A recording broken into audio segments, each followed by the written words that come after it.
ಬನ್ನಿ ನೋಡಿ ನಮ್ಮ ಶಂಖ ಪುಷ್ಪ ಹೂವು ಎಷ್ಟೊಂದು ಬಿಟ್ಟೈತೆ. ಇವತ್ತು 4 ಹೂವು ಬಿಟ್ಟೈತೆ.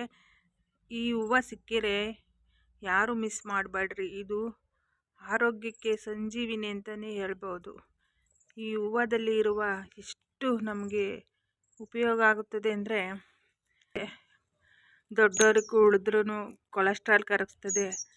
ಮತ್ತು ಗ್ಯಾಸ್ಟ್ರಿಕ್ ಇದ್ದರೆ ಅದು ಕೂಡ ಗ್ಯಾಸ್ಟ್ರಿಕ್ಕು ನಿವಾರಣೆ ಆಗುತ್ತದೆ. ಮತ್ತು ಫಿಟ್ನೆಸ್ಸು ಅಂದರೆ ಅದಕ್ಕೂ ಇದು ತುಂಬ ಶಕ್ತಿಯುತವಾಗಿರುತ್ತದೆ. ನೋಡಿ, ಈ ಶಂಖ ಪುಷ್ಪ ಹೂವು 4 ಬಿಟ್ಟೈತೆ ನಮ್ಮ ಗಿಡದಲ್ಲಿ. ಈ ಹೂವು ಮತ್ತು ಬರೀ ಆರೋಗ್ಯಕ್ಕೆ ಅಲ್ಲ, ಇದು ದೇವ್ರಿಗೆ ಪೂಜೆಗೂ ಕೂಡ ಅಷ್ಟೇ ಶ್ರೇಷ್ಠವಾದದ್ದು ಹೂವು. ಈ ಹೂವು ದೇವ್ರ ಹತ್ರ ಇಟ್ಟರೆ ಎಷ್ಟು ಒಂಥರ ಪಾಸಿಟಿವ್ ಆಗಿರುತ್ತದೆ ಅಂದರೆ, ನೋಡೋಕ್ಕೆ ಅಷ್ಟು ಪಾಸಿಟಿವ್ ಆಗಿರುತ್ತೆ. ಇದು ಎಲ್ಲ ದೇವ್ರಿಗೂ ಕೂಡ ಇಷ್ಟವಾಗುವ ಹೂವುಗಳು ಅಂತ ಹೇಳ್ಬೋದು. ದಯವಿಟ್ಟು ಈ ಹೂವನ್ನ ನಿಮ್ಮ ಮನೆಯಲ್ಲಿ ಒಂದು ಪಾಟಲ್ಲಿ ಹಾಕೊಂಡ್ರು ಕೂಡ ನಿಮಗೆ ಆರೋಗ್ಯಕ್ಕೆ ಇದು ಒಂದು ಔಷಧಿ ಅಂತ ಹೇಳ್ಬೋದು. ದಯವಿಟ್ಟು ಈ ಥರ ಹೂವುಗಳನ್ನು ನೀವು ನಿಮ್ಮ ಈ ಥರ ಶಂಖಪುಷ್ಪ ಗಿಡ ನೀವು ಹಾಕ್ಕೊಂಡು, ಮಕ್ಕಳು ಚಿಕ್ಕ ಮಕ್ಕಳಿಗೆ ಯಾವಾಗೂ ನೆಗಡಿ ಕೆಮ್ಮು ಆಗ್ತಾಯಿದ್ರೆ ಆ ಮಕ್ಕಳಿಗೂ ಕೂಡ ನೀವು ಬಿಸಿ ನೀರಲ್ಲಿ ಕುದಿಸ್ಬಿಟ್ಟು ಕುಡಿಸೋದ್ರಿಂದ ಮಕ್ಕಳು ಕೂಡ ಆರೋಗ್ಯವಾಗಿರುತ್ತವೆ. ಮತ್ತು ಜ್ಞಾಪಕಶಕ್ತಿ ಕೂಡ ಚೆನ್ನಾಗಿರುತ್ತವೆ. ಮಕ್ಕಳು ಮತ್ತು ಮಾತು ತೊದಲು ಮಾತಾಡ್ತಾಯಿದ್ರೆ ಆ ಮಾತು ಕೂಡ ಸ್ವಚ್ಛವಾಗಿ ಬರುತ್ತವೆ. ಇದು ಕುಡಿಸೋದ್ರಿಂದ 100 ಉಪಯೋಗಗಳಾಗುತ್ತವೆ. ಯಾರು ಬೇಕಾದರೂ ಕುಡಿಬೋದು. ಶಂಖಪುಷ್ಪ ಹೂವು ನೋಡಿ 4 ಹೂವು ಬಿಟ್ಟೈತೆ ನಮ್ಮ ಗಿಡದಲ್ಲಿ. ನೋಡಿ, ಈ ಥರ ಕಾಯಿಗಳು ನೋಡಿ, ಕಾಯಿ ಬಿಟ್ಟು ತಳ್ಳಾಗೈತೆ ಅಂದರೆ ಒಣಗೋಗೈತೆ. ಬೀಜ ಹಾಕಿರೂ ಬೇಗ ಬರುತ್ತೆ. ಅದಕ್ಕೆ ನಾನು ಯಾರಿಗಾದ್ರೂ ಕೊಡೋಣ ಅಂತ ಕಾಯಿ ಕೂಡ ಇದು ಮಾಡಿದ್ದೀನಿ. ಯಾರಾದರೂ ಕೇಳಿದರೆ ಕೊಡ್ತೀನಿ, ನೀವು ಹಾಕ್ಕೊಳ್ಳಿ.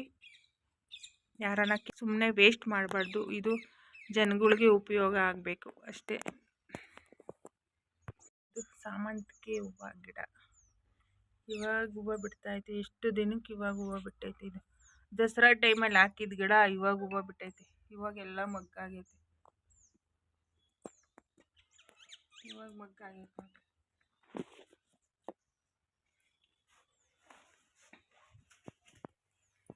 ಇದು ಅಲೋವೆರಾ, ಡಿಫ್ರೆಂಟ್ ಅಲೋವೆರಾ ನೋಡಿದ್ದೀರಾ. ಎಲ್ಲ ಅಲೋವೆರಾ ದೊಡ್ಡದಾಗಿದ್ದರೆ ಇದು ಚಿಕ್ಕದಾಗಿರುತ್ತೆ. ಇದು ಅಲೋವೆರಾ ಇದು ಮನೆಯಲ್ಲಿ ತುಂಬ ಒಳ್ಳೆಯದು. ಮತ್ತು ಈ ಥರ ಅಲೋವೆರಾನ ಬಾಕ್ಲಿಗೆ ಕಟ್ಟಬೇಕು. ದೊಡ್ಡದು ಬರುತ್ತೆ, ದೊಡ್ಡದು ಬರುತ್ತೆ. ಅದು ಜಾಸ್ತಿ ಇದಕ್ಕೆಲ್ಲ ಹೋಗುತ್ತೆ, ಜಲ್ಲು, ಕೆಮಿಕಲ್ಸು, ಔಷಧಿಗಳು. ಇದು ಮನೆಯಲ್ಲಿ ಈ ಥರ ಚಿಕ್ಕ ಎಲೆ ಇರೋದನ್ನ ಮನೆಯಲ್ಲಿ ಇಟ್ಕೊಂಡ್ರೆ ತುಂಬ ಒಳ್ಳೆಯದು. ಆದಷ್ಟು ಇಂಥ ಚಿಕ್ಕ ಗಿಡ ಎಲ್ಲನೇ ಇದ್ದರೆ ತಂದು ಮನೆಯಲ್ಲಿ ಬೆಳೆಸ್ರಿ ಮತ್ತು ಬಾಕ್ಲ ಹತ್ರ ಕಟ್ಟಿರಿ. ಬಾಕ್ಲ ಹತ್ರ ಅಮಾವಾಸ್ಯೆ ದಿವಸನೇ ಕಟ್ಟಬೇಕಿದು.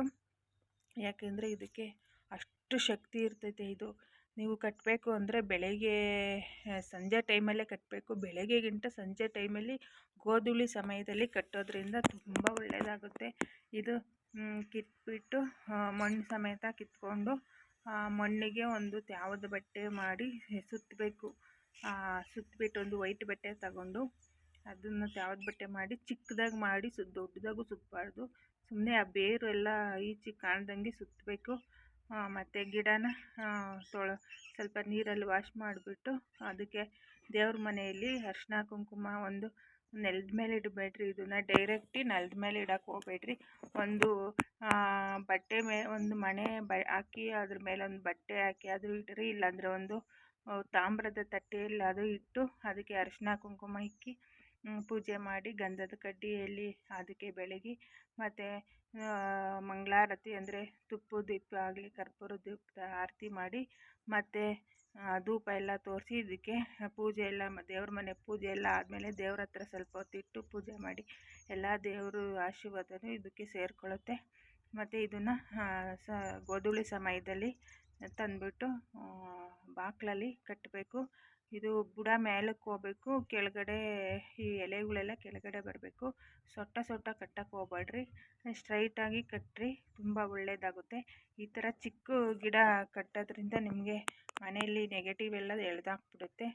ದೊಡ್ಡ ಗಿಡ ಕಟ್ಟೋಕ್ಕೆ ಹೋಗ್ಬೇಡ್ರಿ. ಈ ಥರ ಚಿಕ್ಕ ಗಿಡ ಆದಷ್ಟು ಚಿಕ್ಕ ಎಲೆದು ಎಲ್ಲಾದರೂ ಇದು ಸಿಕ್ಕಿದ್ರೆ ತಂದು ಕಟ್ಟೋಕ್ಕೆ ಟ್ರೈ ಮಾಡಿರಿ, ತುಂಬ ಒಳ್ಳೆಯದಾಗುತ್ತೆ ನಿಮಗೆ.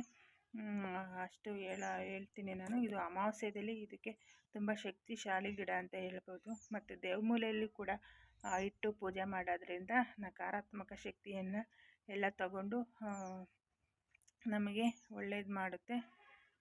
ಆದ್ದರಿಂದ ಇದರಲ್ಲಿ ತುಂಬ ಉಪಯೋಗ ಇದೆ. ಈ ವಿಡಿಯೋ ನಿಮಗೆ ಇಷ್ಟವಾದರೆ ಸಬ್ಸ್ಕ್ರೈಬ್ ಮಾಡ್ಕೊಳ್ಳಿ ಫ್ರೆಂಡ್ಸ್.